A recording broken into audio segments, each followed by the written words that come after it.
Hello, আজ অনেক দিন পর একটা নতুন ভিডিও তোমাদের সামনে নিয়ে এসেছি। আর এই আজকের ভিডিওটা হচ্ছে চুলের সম্পূর্ণ একটা প্রোটিন ট্রিটমেন্ট তোমাদের সাথে শেয়ার করব। সেটাও সম্পূর্ণ ঘরোয়া পদ্ধতিতে। যাদের চুলের নানান রকমের ড্যামেজ হয়ে গেছে, চুল উঠে যাচ্ছে, চুলের ডগা ফেটে যাচ্ছে, চুলের গ্রোথ হচ্ছে না, নানান রকমের চুলের প্রবলেম, যাদের মাথায় এরকম টাক পড়ে গেছে, চুল উঠে জাস্ট ফাঁকা হয়ে গেছে, সম্পূর্ণ ভিডিওটা চুলের একটা দারুণ গুণাগুণের জন্য।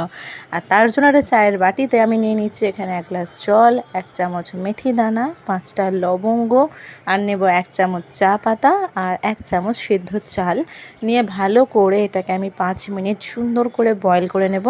এটা কিন্তু 5 মিনিট আমরা ভালো করে বয়েল করে নেব। বয়েল করার পর ঠান্ডা করে দেন চাটনির সাহায্যে এটাকে ভালো করে ছেঁকে নেব।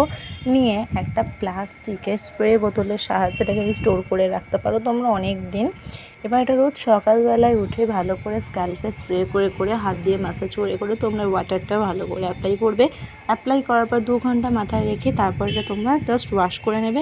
তোমরা এটা শ্যাম্পু দিয়েও ওয়াশ করতে পারো আর নর্মাল প্লেন ওয়াটার দিয়েও এটা ওয়াশ করতে পারো। এটা কিন্তু তোমরা ডেলি এটা ইউজ করো। তারপর আমাকে তোমরা কমেন্টে জানিও রেমেডিটা কিরকম।